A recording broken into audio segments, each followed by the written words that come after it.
morning everyone. I hope you all are doing great. And last video में हमने chapter 1 के बारे में पढ़ा था. आज हम अपना नेक्स्ट टॉपिक करेंगे जो है टाइप्स ऑफ एट्रीब्यूट्स. अब टाइप्स ऑफ एट्रीब्यूट्स करने से पहले हमें एक छोटा सा कंसेप्ट एट्रीब्यूट्स के बारे में समझना बहुत इम्पॉर्टेंट है, जिससे हमें टाइप्स ऑफ एट्रीब्यूट समझने में बहुत आसानी रहेगी. अब कोई भी जो एट्रीब्यूट होते हैं हमारे, वो होते हैं मल्टी डायमेंशनल, लीनियर नहीं होते हैं. इसका क्या मतलब है? Let's see. फॉर एग्जाम्पल, ये एक स्ट्रेट लाइन है, ओके. एंड ये लाइन किससे बनी है? हम कह सकते हैं ये लाइन बनी है पॉइंट्स, छोटे छोटे कुछ पॉइंट्स रहे होंगे, जैसे कि ये पॉइंट्स हैं. इनको हमने अगर ज्वाइन कर दिया तो ये एक लाइन बन गई, ओके. तो ये एक लीनियर फैशन हो गया, यूनिडायरेक्शनल है. अब ये जो पॉइंट्स हैं, ये कोई ऐसा स्पेस तो नहीं घेर रहे, they are just the point. तो ये तो कंसेप्ट होता है यूनिडायरेक्शनल का या लीनियर चीज़ का. लेकिन सपोज करो इसमें हम सिर्फ ये बोलेंगे कि इसकी एक लेंथ है. इसमें लेंथ के अलावा हम और कोई चीज़ इसकी डिस्क्राइब नहीं कर सकते, राइट. लेकिन सपोज करो कोई बॉक्स है, जैसे फॉर एग्जांपल हमारे पास एक बॉक्स है, दिस इज बॉक्स, ओके. तो इस बॉक्स में हमारे पास अब क्या है? This is multi dimensional. हमारे पास यहाँ पे लेंथ है, हमारे पास इसकी ब्रेड्थ भी है, और हमारे पास इसकी हाइट भी है. तो इस बॉक्स को अगर हम डिस्क्राइब करेंगे तो हमें इसकी ब्रेड्थ, इसकी लेंथ, इसकी हाइट, सब कुछ इसके बारे में बताना पड़ेगा. और ये तो हो गई इसके कैरेक्टरिस्टिक्स की, इसकी क्या क्या मेजरमेंट्स, क्या क्या डायमेंशंस हैं, कैसे कैसे हम इस बॉक्स को डिस्क्राइब कर सकते हैं. फॉर एग्जाम्पल, जैसे मेरे पास ये एक बॉक्स है, ओके. अब इस बॉक्स में इसके बहुत सारे मैं डिफरेंट यूजेस कर सकती हूँ. जैसे इसको मैं अगर ओपन करके इसमें अपना मैं कुछ सामान रख दूँ तो एज अ स्टोरेज ये मेरे लिए यूज़फुल होगा. या मैं सपोज किसी को गिफ्ट मुझे देना है तो मैं इसमें गिफ्ट डाल के इसको रैप करके गिफ्टिंग के लिए इसका यूज़ कर सकती हूँ, राइट. या मुझे सपोज मेरे पास इमीडिएट टेबल या कुछ ऐसे अवेलेबल नहीं है और मुझे चाय पीनी है या कुछ सामान रखना है, तो वो मैं इसके ऊपर रख सकती हूँ. एज अ सपोर्ट सिस्टम भी मैं इसको यूज़ कर सकती हूँ, राइट. तो इसके जो यूजेस हैं वो बहुत डिफरेंट कैटेगरीज में हो सकते हैं. तो डिफरेंट डोमेन्स हम इनको बोलेंगे. उसी तरीके से जो हमारे साइकोलॉजिकल एट्रीब्यूट्स होते हैं उनको भी हम डिफरेंट डोमेन्स में यूज़ कर सकते हैं. एंड वो डिफरेंट डोमेन्स क्या होंगे? जैसे कि हमारा कॉग्निटिव डोमेन हो गया, जिसमें कि हम इंटेलिजेंस जो हमारा एट्रीब्यूट है उसको हम यूज़ कर सकते हैं. या सोशल डोमेन हो गया, इमोशनल डोमेन हो गया. सोशल डोमेन में हम अपने वैल्यू सिस्टम, वैल्यू जो एट्रीब्यूट है उसको हम इंक्लूड कर सकते हैं. अब इस में हमें एक और जो चीज़ समझनी है वो ये कि जो हमारे एट्रीब्यूट्स होते हैं ना, उनको हम एसेस करते हैं, या फिर यूँ कहें कि जिस चीज़ को हम एसेस कर सकते हैं साइकोलॉजिकल, जिस एंटिटी को हम एसेस कर सकते हैं वो हमारा एट्रीब्यूट होता है. यानी कि एक अगर एट्रीब्यूट है तो वो एसेस होगा ही होगा, ठीक है. टेस्ट बहुत ज़रूरी है, तभी वो एट्रीब्यूट माना जाएगा. और एसेस क्या होता है? किसी को एसेस करने का मतलब क्या होता है? उसको मेजर करना एंड इवेल्युएट करना. तो असेसमेंट में हमारे assessment is a combination of measure या measurement plus evaluation. अगर हमें किसी एट्रीब्यूट को एसेस करना है तो उसके लिए हमें उसे मेजर करना पड़ेगा और हमें उसको इवेल्युएट करना पड़ेगा, ओके. और ये हमेशा याद रखना कि अगर कोई एट्रीब्यूट है तो वो एसेस होगा ही होगा, ओके. तो असेसमेंट एट्रीब्यूट के साथ जुड़ा हुआ है. एक तरीके से आप कह सकते हैं कि जो साइकोलॉजिकल एट्रीब्यूट्स हैं, उनकी जो हमने कैटेगरीज डिवाइड की हैं अलग अलग, वो on the basis of test या on the basis of assessment ही हमने की हैं, कि किस टाइप के टेस्ट हम एक कैटेगरी के लिए कर सकते हैं, किस टाइप के टेस्ट से हम दूसरी कैटेगरी बना सकते हैं और उनसे फिर क्या आगे डिराइव कर सकते हैं, उसी बेसिस पे हमारे एट्रीब्यूट्स कैटेगराइज किए गए हैं। तो always remember attitude comes with assessment, ठीक है। और इस कंसेप्ट को हम आगे धीरे धीरे और बिल्ड करने वाले हैं अभी। तो अब हमने बोला कि एट्रीब्यूट है तो उसको असेस करना ज़रूरी है, या फिर अगर असेसमेंट है तो वो एट्रीब्यूट है, ओके। अब पॉसिबल नहीं है कि हम काउंट करें कि कितने सारे एट्रीब्यूट्स को हम मेजर कर सकते हैं या एसेस कर सकते हैं। तो इन्होंने अपने सिलेबस में 5 एट्रीब्यूट्स इंक्लूड किए हैं, जिनको हम अभी आज के वीडियो में पढ़ेंगे। उससे पहले असेसमेंट का एक और इसमें लाइक कंसेप्ट है कि असेसमेंट जो है हमारी 2 टाइप की हो सकती है, formal and informal, okay. Formal assessment क्या होती है? फॉर्मल असेसमेंट आपकी होती है जिसमें कि आप एक साइंटिफिक वे में, ओके, किसी भी एट्रीब्यूट को असेस करते हैं, और उसके जो उसमें जो स्टेप्स रहते हैं या फिर जो कैरेक्टरिस्टिक्स होते हैं फॉर्मल असेसमेंट के, वो होते हैं, it is objective in nature, it is standardised and it is organized, okay. यानी कि फॉर्मल असेसमेंट हमारी ऑब्जेक्टिव होती है, ये पर्सन टू पर्सन या सब्जेक्ट टू सब्जेक्ट, चाहे वो एसेसर है या एसएससी है, उससे वो उस पर कोई असर नहीं पड़ता, वो ऑब्जेक्टिव नेचर की ही रहती है। स्टैंडर्डाइज होती है, यानी कि हम इतने सारे असेसमेंट के जो हमने प्रोसीजर ले डाउन किए हैं, उनके हमने एक स्टैंडर्ड भी बिल्ड किए हैं आफ्टर रिसर्चेज। ये हमारे असेसमेंट्स जो हैं फॉर्मुलेट हुई हैं, तो हमें उन पर्टिकुलर स्टैंडर्ड्स के आधार पर ही हमें चीज़ों को या एट्रीब्यूट्स को एसेस करना होता है। हम अपनी मर्जी से नहीं कह सकते कि ओके इसका लेवल ऑफ इंटेलिजेंस बहुत हाई है या इसका कम है, नहीं। जो हम मेजर करके, जो हमारे स्टैंडर्ड डिफाइन किए गए हैं, उसके बेसिस पे ही हम उसको इवेल्युएट करेंगे। So it is standardised and it is organised. Organised means पूरा प्रोसेस होता है, उस प्रोसेस को ही हमें फॉलो करना है। हम ऐसा नहीं कि अपनी मर्जी से कोई भी स्टेप कभी भी फॉलो कर लिया या कोई स्टेप निग्लेक्ट कर दिया, नो। फॉर्मल असेसमेंट में आपको इन तीनों चीज़ों का ध्यान देना ही देना पड़ता है, एंड जो साइकोलॉजिस्ट प्रैक्टिशनर्स होते हैं वो ये फॉर्मल असेसमेंट करते हैं। अब आती है informal assessment. Informal assessment, of course it will not be organized, it will be unstandardized, and more importantly it is subjective। तो ये एक तरीके का आप कह सकते हैं किसी भी पर्सन का अपना नज़रिया जो होता है किसी को देखने का, परखने का, वो इनफॉर्मल असेसमेंट में हमारा आ जाता है। एंड जो साइकोलॉजिस्ट होते हैं वो इसको नहीं फॉलो करते। इस इन लेमैन लैंग्वेज में लोग इसको अपने आप जो बोलते रहते हैं कि ये बहुत इंटेलिजेंट है या बहुत क्लेवर है, दीज काइंड ऑफ थिंग्स जो एक आम लोग यूज़ करते हैं in day to day life, it is that kind of informal assessment, okay. तो अब एग्जाम्पल लेते हैं। सपोज कोई पर्सन है एक्स, ओके। आपकी बुक का जो एग्जाम्पल है वही ले लेते हैं। आपकी बुक में एग्जाम्पल दिया है एक बंदे का, आई थिंक हरीश नाम है उसका, ओके। तो उसकी असेसमेंट, उसकी साइकोलॉजिकल एट्रीब्यूट्स की असेसमेंट की जाती है, एंड पता चलता है कि that person is dominant in nature, and dominant in nature है।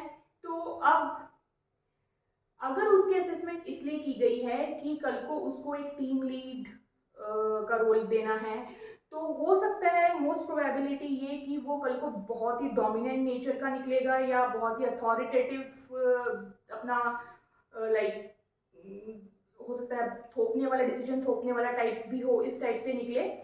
तो ये उसका इस तरीके से बिहेवियर प्रिडिक्ट किया जा सकता है थ्रू दिस असेसमेंट। और अगर हमें ज़रूरत पड़ी कि नहीं, कहीं ऐसा ना हो कि अथॉरिटेटिव के साथ साथ बहुत ज़्यादा ये ओवर द लाइन डोमिनेट करने की कोशिश करें, तो उसके लिए अगर इंटरवेंशन की ज़रूरत है तो हम वो इंटरवेंशन भी प्रोवाइड करते हैं। ओके, तो कुल मिला के कंसेप्ट क्या है। अब हमें ये जो हरीश है इसकी हमने एट्रीब्यूट मेजर की। ओके, साइकोलॉजिकल एट्रीब्यूट मेजर की, लेकिन क्यों की, इसके पीछे पर्पस था हमारा, क्योंकि हम उसको एक रोल ऑफर करना चाह रहे थे जो कि एक टीम लीड का ऑफर रोल था। तो उसके लिए हमने ये जानने की कोशिश की कि ये किस हद तक डोमिनेट नेचर का है, क्या क्या इसके अंदर कौन कौन से एट्रीब्यूट्स प्रेजेंट हैं। तो अब ये कंसेप्ट हमारा टोटल निकल के जो आता है एट्रीब्यूट्स के असेसमेंट का, वो क्या है, वो ये है कि हमारे पास एक पर्पस होना चाहिए। Where should I write this? Okay, मैं थोड़ा सा ये इधर से इसको ऑन कर देंगे। तो हमारे पास एक पर्पस होना चाहिए कि हम क्यों एसेस कर रहे हैं। Okay, first step is purpose. Then next हमारे पास होगा कोई एक एट्रीब्यूट जो उस पर्पस के लिए यूजफुल है, उस एट्रीब्यूट को हम मेजर करेंगे। जैसे इंटेलिजेंस मेजर करनी है हमें, या हमें पर्सनालिटी मेजर करनी है। हरीश के केस में हमने उसकी पर्सनालिटी मेजर की कि वो एक डोमिनेंट किस्म का बंदा है, तो यहाँ पे आएगा attribute to be measure. Okay,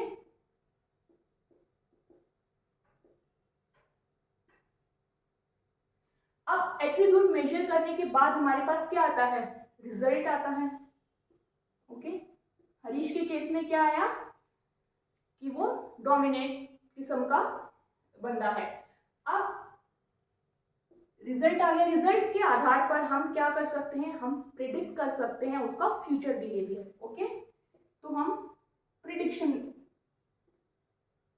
आ जाती है। तो प्रिडिक्शन हम क्या कर पाए, हरीश के ही केस में हमने ये प्रिडिक्शन की कि हो सकता है इन फ्यूचर वो बहुत ज्यादा अथॉरिटेटिव किस्म का बॉस निकले। ओके, तो अगर हम जो प्रिडिक्शन के आधार पर जितना हमें रिक्वायर्ड है उससे ज़्यादा निकल के आ रहा है, तो हम क्या प्लान कर सकते हैं नेक्स्ट स्टेप में, इंटरवेंशन। ओके, कि हम उसे कुछ ट्रेनिंग्स या कुछ गाइडेंस उसे हम दे दें कि तुम्हें ये ही फॉलो करना है। तो actually then next step will be to intervention. ठीक है, तो ये हमारा कंसेप्ट, ये साइकिल रहता है हमारा एट्रीब्यूट्स के असेसमेंट में या एट्रीब्यूट्स को समझने में। अब आपको बहुत आसानी होगी ये समझने में कि हमारे 5 टाइप के एट्रीब्यूट्स कौन कौन से हैं। तो रिमेंबर, हम एट्रीब्यूट्स की जब बात करेंगे तो उनके साथ साथ हम टेस्ट की या असेसमेंट की बात भी करेंगे। ये 2 वर्ड्स मैं आज के वीडियो में स्टार्टिंग से बोलते हुए आ रही हूँ, तो just make a note of it कि ये दोनों वर्ड्स हमारे पैरेलली चलने वाले हैं। तो अब आ गया हमारा टॉपिक टाइप्स। इसको थोड़ा साइड कर देते हैं। Types of psychological attributes. Okay,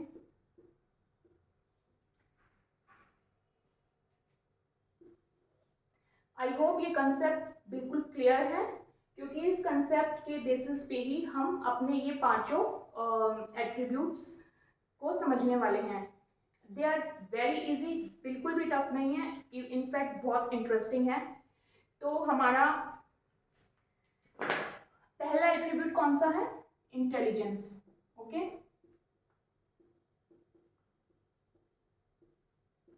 अब हम यहाँ पे जो 5 एट्रीब्यूट समझेंगे, उन 5 में हम जो चीज़ें समझेंगे वो ये कि वो एट्रीब्यूट क्या है, क्या मेजर करता है, और उसका टेस्ट, उसके टेस्ट से हमें क्या देखने को मिलता है, क्या हम प्रिडिक्ट कर सकते हैं। एक्चुअली आप देखेंगे कि हम ये ही साइकिल इन 5 अपने एट्रीब्यूट्स में समझ रहे होंगे। इसके बेसिस पे ही हम अपने 5 एट्रीब्यूट्स को समझेंगे। यहाँ पे इंटेलिजेंस, इंटेलिजेंस क्या होती है, इंटेलिजेंस होती है हमारी global capacity to understand this world. Okay, intelligence एक बहुत ही जनरल तरीके से यूज़ होने वाली टर्म है कि हम इस दुनिया को, अपने आसपास के लोगों को कैसे समझते हैं, हमारी एक जनरल कैपेसिटी क्या है समझने की। ओके, और हमारी लॉजिकल थिंकिंग, हमारी रैशनल थिंकिंग कैसी है। एंड इसके साथ साथ आ जाता है कि हम जो, इन केस अगर हमारे पास कोई चैलेंज आता है तो हम अपने आसपास के रिसोर्सेज को यूज़ करके कैसे उन चैलेंजेस को ओवरकम करते हैं या कैसे उन चैलेंजेस से डील करते हैं। ठीक है, तो एक बहुत ही जनरल तरीके की जो कॉग्निटिव कैपेसिटी है वो हमारी इंटेलिजेंस में आती है। ठीक, तो इंटेलिजेंस में आ गया आपका इंटेलिजेंस में आ गया global capacity to understand the world. Okay,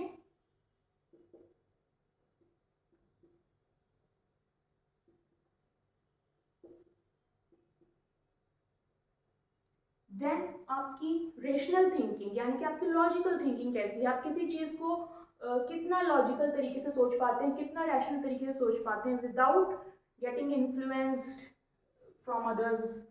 तो आपकी thinking rationally.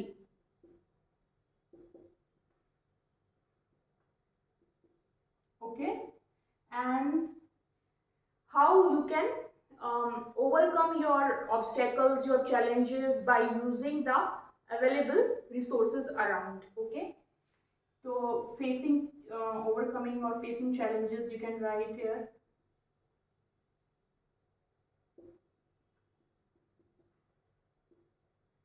Is using available resources. तो देखो इसमें कुछ ऐसा स्पेशल नहीं है कि अगर कोई चैलेंज है तो उसको मैं अपने ओवर जनरल एफर्ट्स जाके मैं उसको सॉल्व करूँ या ये करूँ, नहीं, ये बिल्कुल एक जनरल तरीके से है कि सपोज आपको अगर किसी चीज़ से डर लग रहा है या कुछ भी है तो आप क्या करोगे, अपने आप को प्रोटेक्ट करने की, आसपास जो चीज़ें हैं उनसे प्रोटेक्ट करने की कोशिश करेंगे, राइट। तो इस तरीके की एक जनरल जो एबिलिटी है किसी की भी, वो आपकी इंटेलिजेंस में आती है। तो अब आते हैं इसके टेस्ट पे। इंटेलिजेंस का जो टेस्ट होता है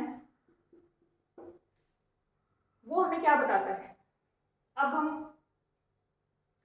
देख रहे हैं कि इंटेलिजेंस होती क्या, ग्लोबल कैपेसिटी होती है, तो ऑफकोर्स उसका जो टेस्ट होगा उसके टेस्ट के बेसिस पे हम क्या बता पाएंगे कि किसी भी पर्सन की जो एक जनरल कॉग्निटिव कॉम्पिटेंस है वो कैसी है, कि जनरली ये बंदा इंटेलिजेंट है या एवरेज है या ओके कैसे किस टाइप से। ओके, तो जनरल कॉग्निटिव कॉम्पिटेंस जो है वो हम इंटेलिजेंस का टेस्ट करके किसी भी इंसान की बता सकते हैं। तो टेस्ट इसका क्या बताता है आपको, general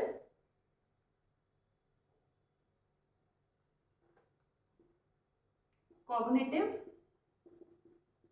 competence. Okay, then next आता है हमारा aptitude.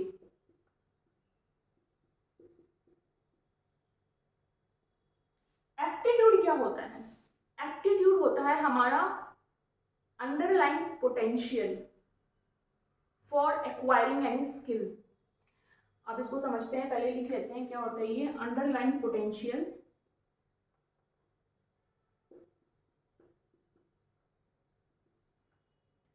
For acquiring skills. Okay, तो कीवर्ड इसमें है potential and skills. Underline potential यानी कि किसी का जो नेचुरल पोटेंशियल होता है वो उसका एप्टीट्यूड होता है, एंड अगर हम उस पोटेंशियल से रिलेटेड उसको स्किल्स या ट्रेनिंग प्रोवाइड करें तो वो उस चीज़ में एक्सेल करने के बहुत चांसेस होते हैं या करता ही करता है। फॉर एग्जाम्पल, अगर किसी का अंडरलाइन पोटेंशियल है डांस करना और उसे अगर बहुत अच्छी किसी भी डांस फॉर्म की ट्रेनिंग या फिर जो जिसका उसके अंदर पोटेंशियल है उसी डांस फॉर्म की उसको ट्रेनिंग या स्किल्स मिले, तो for sure that person will become a very good dancer, right. या किसी को अगर गैजेट्स का या मैकेनिक्स का बहुत अंदर से एक होता है ना इंटरनल पोटेंशियल आता है, तो वो अगर हम उसको इंजीनियरिंग में डालेंगे या इंजीनियरिंग की स्किल्स और ट्रेनिंग प्रोवाइड करेंगे तो वो बहुत एक अच्छा इंजीनियर बन सकता है।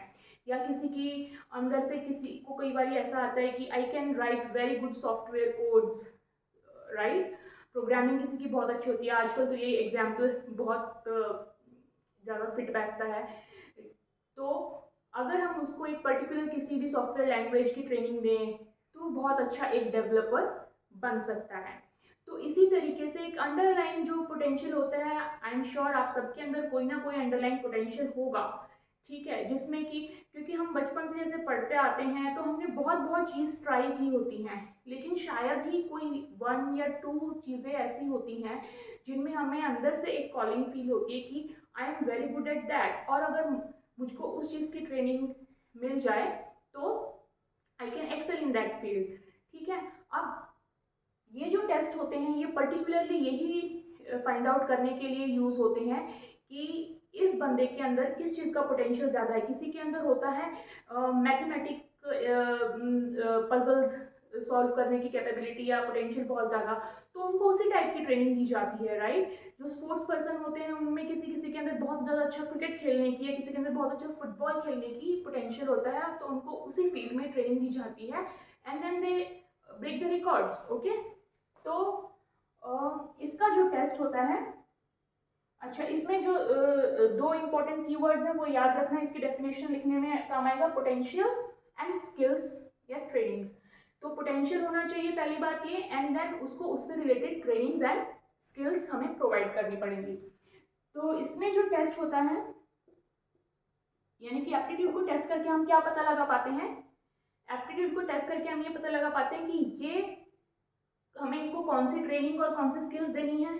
फॉर एग्जाम्पल जैसे स्कूल में भी ऐसा होता है ना कि टीचर्स डिफरेंट डिफरेंट ग्रुप्स में स्टूडेंट्स को कई बार डिवाइड कर देते हैं और बोलते हैं आपको स्पोर्ट्स खेलना है या आपको ड्राइंग करनी है। जब हम सब्जेक्ट चूज करते हैं तब हमारे पास ये काफ़ी हेल्पफुल होता है, राइट, कि अगर मेरा मैथ्स या बहुत अच्छा है तो मैं I take some subjects related to maths जब चूज़ करने की बारी आती है। तो इसमें इसके टेस्ट से हमें ये पता चलता है कि हमें कौन सी ट्रेनिंग एंड कौन सी स्किल्स देनी है इंडिविजुअल को, okay. Training and skills to be given, okay. And then हमें भी चूज करने में इसमें आसानी होती है कि what field we want to choose.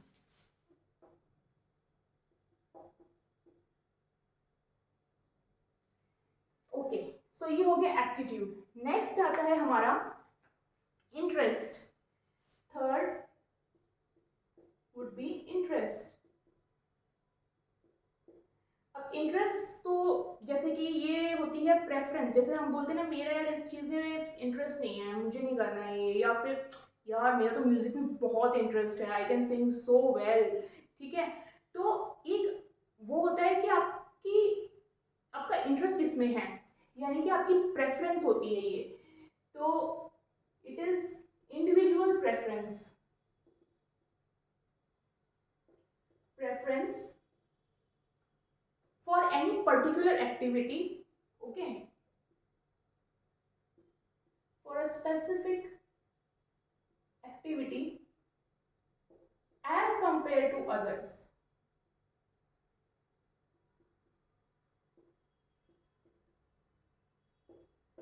हो सकता है आप मैथ्स भी अच्छा कर लेते हो, आप म्यूजिक भी अच्छा करते हो, आप बैडमिंटन भी अच्छा खेलते हो, लेकिन आपको इंटरेस्ट सबसे ज़्यादा हो सकता है म्यूजिक में हो, राइट। तो पोटेंशियल हो सकता है आपके अंदर डिफरेंट डिफरेंट, लेकिन ज़रूरी नहीं है जिस चीज़ में आपका पोटेंशियल बहुत ज़्यादा है उस चीज़ में आपका इंटरेस्ट भी हो, ये बात ध्यान देने वाली है, ठीक है। तो पोटेंशियल जो होता है वो होता है एप्टीट्यूड। ये जो डिफरेंट डिफरेंट बच्चे होते हैं, जैसे किसी बच्चे में कोई पोटेंशियल बहुत अच्छा हो सकता है लेकिन उसका इंटरेस्ट हो सकता है किसी दूसरे फील्ड में हो, ओके। इसमें हमारा जो टेस्ट है वो क्या बताता है कि कौन सा जो है मेरा फेवरेट चीज़ है करने के लिए, राइट। तो जब हमें पता चल जाता है कि मेरा इंटरेस्ट इसमें है इस टेस्ट के द्वारा, तो वो चीज़ चूज़ करने में भी इजी होता है। तो ये भी एक तरीके से चूज़ करने का हम टेस्ट ले सकते हैं कि हमें क्या आगे कैरी फॉरवर्ड करना है। एंड ये टेस्ट अप्लाई करने के बाद जब हम पर्सन्स को उन्हीं पर्टिकुलर फील्ड्स में डालते हैं, तो उनकी जो परफॉर्मेंस है उसके चांसेस, यानी कि अच्छी परफॉर्मेंस होने के चांसेस बहुत ज़्यादा बढ़ जाते हैं। तो इससे अगेन चूज़ करने में इसमें हेल्प मिलती है उन पर्सन्स को अलग अलग उस फील्ड में डालने के लिए। एंड देन उसके बाद आपकी परफॉर्मेंस इंक्रीज होती है जॉब में। एंड सेटिस्फैक्शन, लाइफ में सेटिस्फैक्शन बहुत मिलती है ऐसे बंदों को जब वो अपनी पसंद का काम करते हैं। तो it is more of like, जैसे हम बोलते हैं ना कि अपना पैशन फॉलो करना, राइट। तो it is that kind of a thing कि वो लोग फिर उसी चीज़ में अपना पैशन फॉलो करते हैं। तो आई होप कि इन दोनों के बीच का डिफरेंस आपको समझ आ गया होगा, कंफ्यूज नहीं रहेंगे। ऑल दो जो एक बहुत ही आइडियल सिचुएशन या बेस्ट सिचुएशन होती है उसमें यही होता है कि आपका पोटेंशियल और आपका इंटरेस्ट अगर एक ही फील्ड में है एंड आपको उससे रिलेटेड ट्रेनिंग एंड स्किल्स भी मिल जाएं, तो that would be like any dream come true. Okay, तो ये दोनों का आप कीवर्ड्स याद रखना। Aptitude is all about potential, skills and interest is all about your preference. ठीक, तो नेक्स्ट है हमारा फोर्थ है हमारा पर्सनैलिटी।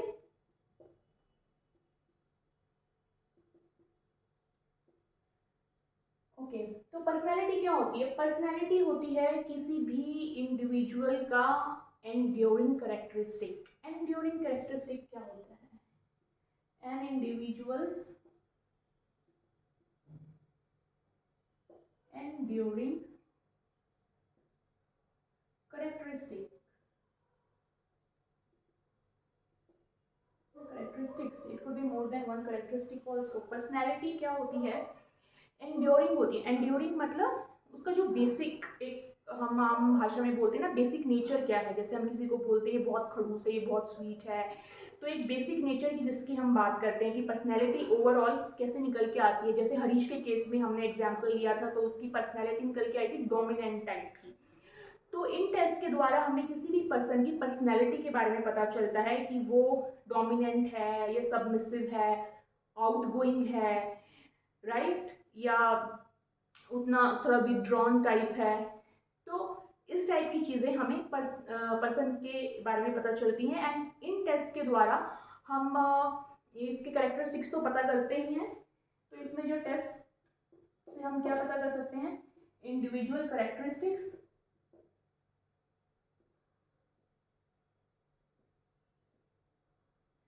एंड इसमें हमें बहुत हेल्प मिलती है ये जानने में कि फ्यूचर बिहेवियर कैसा होगा। जैसे कि हमने हरीश के एग्जाम्पल में पीछे अभी थोड़ी देर पहले ये चीज़ देखी थी कि उसका जो पर्सनैलिटी निकल के आया था टेस्ट से, वो आई थी डोमिनेंट। तो उसके बहुत ज़्यादा चांसेस हैं कि वो फ्यूचर में एक बहुत ही अथॉरिटेटिव टीम लीड के रूप में आ सकता है निकल के। तो हमें किसी का बिहेवियर प्रिडिक्ट करने में पर्सनैलिटी टेस्ट बहुत यूजफुल होते हैं। तो इसके टेस्ट में दो हमारे पास इंपॉर्टेंट चीज़ें आई हैं। एक तो इंडिविजुअल कैरेक्टरिस्टिक्स को हम समझ पाते हैं and then to predict future behaviour.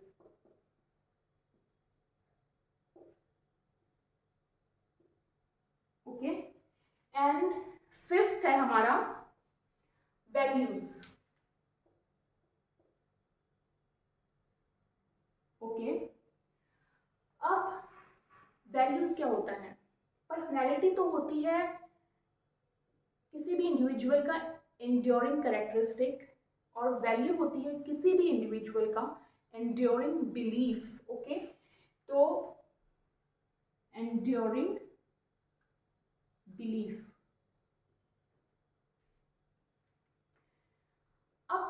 Enduring belief क्या होता है? इंड्योरिंग बिलीफ किसी भी एक आइडियल मोड ऑफ बिहेवियर को लेके होती है। आइडियल मोड ऑफ बिहेवियर यानी कि या फिर जस्ट ऐसे समझते हैं इसको कि जैसे हमारे पास बहुत डिफरेंट टाइप की चीज़ें होती हैं, इकोनॉमिकली, रिलीजियसली, सोशली, हमारे बिलीफ फॉर्म होते जाते हैं और हर कैटेगरी को लेके हमारा एक अपना पर्टिकुलर बिलीफ होता है, राइट। किसी एक बिलीफ को या किसी एक चीज़ को हम आइडियल मान के बैठ जाते हैं कि ये मेरा आइडियल है, नॉट आइडियल, आइडियल, ओके। तो ये मेरा आइडियल बिलीफ है और मेरा जो एक्शन होगा वो इस बिलीफ से ही ड्रिवन होगा, ठीक है। और उसी बिलीफ के आधार पे मैं अपने एक्शन तो लूँगा ही लूँगा, साथ में मैं सामने वाले के एक्शंस को भी जज करूँगा कि ये बंदा कैसा है, ओके। फॉर एग्जाम्पल, सबसे इजी इसमें मैं ये रिलीजियस एंड सोशल में नहीं जाते, हम इकोनॉमिक बिलीफ की बात करते हैं। फॉर एग्जाम्पल, किसी पर्सन की इनकम अगर है let's say 100 rupees, okay, and वो पर्सन अपना 100 में से 70 रुपीज़ हर महीने सेव करता है। उसका ये आइडियल बिलीफ है कि 70 रुपीज़ अगर मैं सेव करूँगा पर मंथ तो मैं बहुत अच्छा अपना फ्यूचर देख पाऊँगा, and this is a ideal belief for that person. अब उसका जो एक्शन होगा वो इसी बिलीफ से डेरिवन है कि मैं अपने 100 में से 70 रुपीज़ मुझे हर महीने सेव करने हैं। इनकेस अगर गलती से कभी उससे 60 रुपीज़ सेव हुए, 70 नहीं भी हुए, तो उसको बड़ा दुख होगा कि शिट, मैंने कुछ अच्छा नहीं, मतलब I lost it somewhere and next time मुझे इम्प्रूव करना है, तो नेक्स्ट मंथ हो सकता है वो 80 सेव करे। तो इस तरीके से उसका खुद का बिहेवियर, तो ऐसे उसका एक्शन ड्रिवन हुआ। अब वो क्या करेगा, अगर वो ये देखेगा कि कोई और इंसान है जो कि same amount of money earn कर रहा है, यानी कि लेट्स से 100 रुपीज़ अर्न कर रहा है, लेकिन वो 50 रुपीज़ अगर सेव कर रहा है, उसकी खुद की ये थिंकिंग है कि मैं 50 रुपीज़ सेव करूँगा, बाकी के मैं खाने पीने में, मौज मस्ती में सब खर्च कर दूंगा या अपने ऊपर जैसे भी व्हाटएवर। तो ये जो पर्सन है जो 70 रुपीज़ सेव करता था, ये उसके बिहेवियर को देखेगा एंड ये जज करेगा कि no, that person is a very खर्चीला पर्सन, राइट। तो वो एक जजमेंट बना लेगा अपनी इन चीज़ों को लेके। तो ये इस तरीके से काम करता है हमारा वैल्यू एट्रीब्यूट। तो एक एंड्योरिंग बिलीफ होता है ये किसी भी इंडिविजुअल का, किसी एक आइडियल मोड ऑफ बिहेवियर को लेके, एंड उसके बेसिस पे उसके खुद के एक्शन ड्रिवन होते हैं एंड ये दूसरे को जज करता है। तो इसमें दो चीज़ें क्या आई हैं, एक तो उसके एक्शंस एंड जजमेंट। इसमें मैं थोड़ा शॉर्ट फॉर्म में लिख रही हूँ क्योंकि इतनी जगह नहीं है, तो ये थोड़ा सा रीड कर लेना इसको। एंड इसके जो टेस्ट होते हैं उससे हमें क्या पता चलता है, उससे हमें ये पता चलता है कि इस बंदे का बिलीफ या इस बंदे का वैल्यू सिस्टम क्या है, ओके। तो टेस्ट से हमें इसमें उस बंदे के वैल्यू सिस्टम के बारे में, वैल्यू या ये कहें बिलीफ सिस्टम के बारे में पता चल जाता है किसी भी बंदे के बारे में, ओके। तो पांचों हमारे एट्रीब्यूट्स कवर हो गए हैं फाइनली। आई होप ये समझ आया होगा। तो just in half a minute I would like to revise it for you. तो सबसे पहले तो जो हमारे एट्रीब्यूट्स होते हैं वो मल्टी डायमेंशनल होते हैं। देन एट्रीब्यूट्स वो अगर हैं तो इसका मतलब फॉर श्योर उनको असेस किया जा सकता है, उनको टेस्ट किया जा सकता है। और असेसमेंट का मतलब होता है मेजर करना एंड इवेल्युएट करना। मेजर में मतलब कि कितना है लेवल, एंड इवेल्युएशन मतलब उसके आधार पे फिर प्रिडिक्शंस करना। और हमारा जो असेसमेंट होता है वो दो टाइप का होता है, formal and informal. Formal assessment हमारा पर्सन टू पर्सन डिफर नहीं करता है, उसका एक प्रोसेस लेट डाउन होता है, उसी प्रोसेस और उन्हीं स्टैंडर्ड्स के आधार पर ये फॉर्मल असेसमेंट की जाती है। Informal is more of layman kind of assessment, जिसमें कि रोज हम किसी न किसी को कुछ ना कुछ कह के जज करते रहते हैं। That type of assessment is informal and it is very subjective. और ये हमारा असेसमेंट का साइकिल रहता है या किसी भी एट्रीब्यूट को समझने का साइकिल रहता है कि हमें जो एक एट्रीब्यूट मेजर करना है उससे पहले हमें उसका पर्पस पता होना चाहिए कि हम क्या फाइंड आउट करना चाह रहे हैं किसी भी पर्सन के अंदर। बेस्ड ऑन दैट पर्पस हम उससे रिलेटेड एट्रीब्यूट ही मेजर करेंगे या एसेस करेंगे, देन उसका रिजल्ट हमारे पास आएगा। रिजल्ट के बेसिस पे हम प्रिडिक्शन डिराइव करेंगे कि फ्यूचर में क्या हो सकता है या क्या उसको चूज करना है, क्या चॉइसेस उसको मेक करनी है, बिहेवियर कैसा हो सकता है, all that kind of things we will predict. And अगर तो हमने वो पर्पसली, जैसे सपोज किसी ऑर्गेनाइजेशन ने वो टेस्ट किया है किसी भी पर्पस को ध्यान में रख के, और हमें उससे थोड़ा सा अगर उसके रिजल्ट को मॉडिफाई करवाना है तो वी विल इंटरवीन। ओके, तो ये हमारा प्रोसेस रहता है एट्रीब्यूट्स में। और 5 हमारे जो हैं टाइप्स ऑफ एट्रीब्यूट्स। इंटेलिजेंस, ये ग्लोबल कैपेसिटी होती है चीज़ों को समझने की, रैशनल थिंकिंग होती है, और हम कैसे अपने आसपास की चीज़ों को यूज़ करके अपने डे टू डे लाइफ के चैलेंजेस को ओवरकम करते हैं। और इसके टेस्ट से हमें एक किसी भी इंडिविजुअल की कॉग्निटिव जो एक कैपेसिटी होती है, कॉम्पिटेंसी होती है, वो पता चलती है। नेक्स्ट आता है हमारा एप्टीट्यूड। एप्टीट्यूड होता है उसका किसी भी इंडिविजुअल का अंडरलाइन पोटेंशियल, वो किस फील्ड में उसके अंदर कुछ अच्छा करने का पोटेंशियल है, उसकी हमें उसे स्किल्स और ट्रेनिंग्स अगर देते हैं तो वो उसमें काफ़ी एक्सेल कर सकता है। तो इसलिए हमें इसमें हेल्प मिलती है कि हम उसको कैसे किसी भी ऑर्गेनाइजेशन के लिए या किसी भी काम के लिए उसको कैसे हम पर्सन को कौन सी ट्रेनिंग्स और स्किल्स देके उसको उससे काम में लाना है। Then interest. Interest is individuals preference, किसी भी इंडिविजुअल की क्या प्रेफरेंस है उसके as compare to other things. सकता है दूसरी चीज़ों में भी अच्छा हो लेकिन किसी एक पर्टिकुलर चीज़ में उसका बहुत ज़्यादा इंटरेस्ट होता है, तो उसमें हमारी चॉइसेस मेक करने में इसमें आती है आसानी, और इससे परफॉर्मेंस जॉब में बहुत अच्छी निकल के आती है एंड हमारी सेटिस्फेक्शन लाइफ में बहुत ज़्यादा बढ़ जाती है। पर्सनैलिटी होती है इंडिविजुअल की एंड्योरिंग कैरेक्टरिस्टिक्स, जैसे कि कोई डोमिनेंट है, कोई सबमिसिव है, कोई आउटगोइंग है, राइट।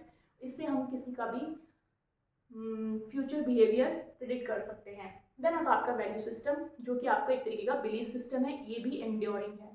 सो एंड्योरिंग, ये दोनों वर्ड इसमें याद रखना, एक एंड्योरिंग कैरेक्टरिस्टिक्स है, एक एंड्योरिंग बिलीफ है। ओके, तो ये था आज का video and I hope clear है। तो नेक्स्ट क्लास में हम मिलेंगे विद असेसमेंट मेथड्स। तो ये सब चीज़ें प्लीज़ याद रखना and see you in next video. Till then, take care. Bye bye.